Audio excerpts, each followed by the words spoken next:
the Iranians learned everything that they need to know without having to use their key missiles or their real capabilities. The Americans know that.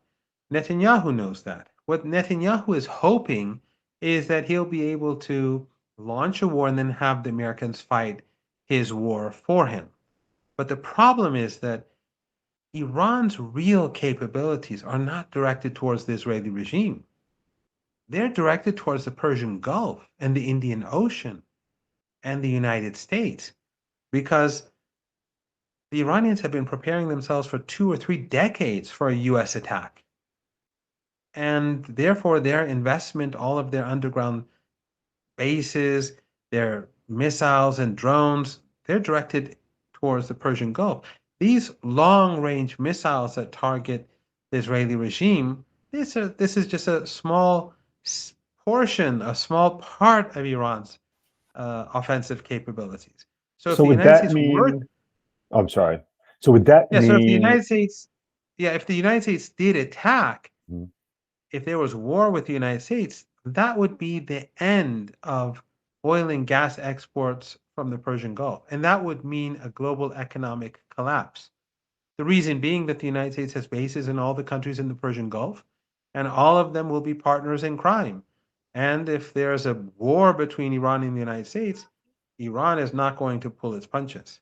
would that then draw in the Persian Gulf countries to the war if Iran attacked, let's say, energy infrastructure across the Persian Gulf? Would that draw in, would that expand the war for Iran, like hypothetically? Edmund, if the United States attacked Iran in a big way, if this was a war between Iran and the United States, as I Mhm, said, Iran will pull no punches. mhm. And all those countries that have bases, they will all be complicit.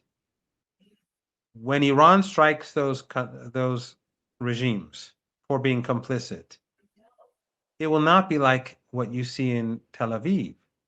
There will be short range, medium range missiles, drones swarming these tiny regimes.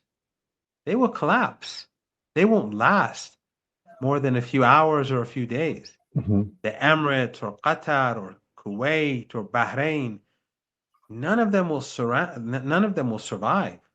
These are family dictatorships. Many of them have 80%, 85% of their population consisting of foreigners. They won't survive.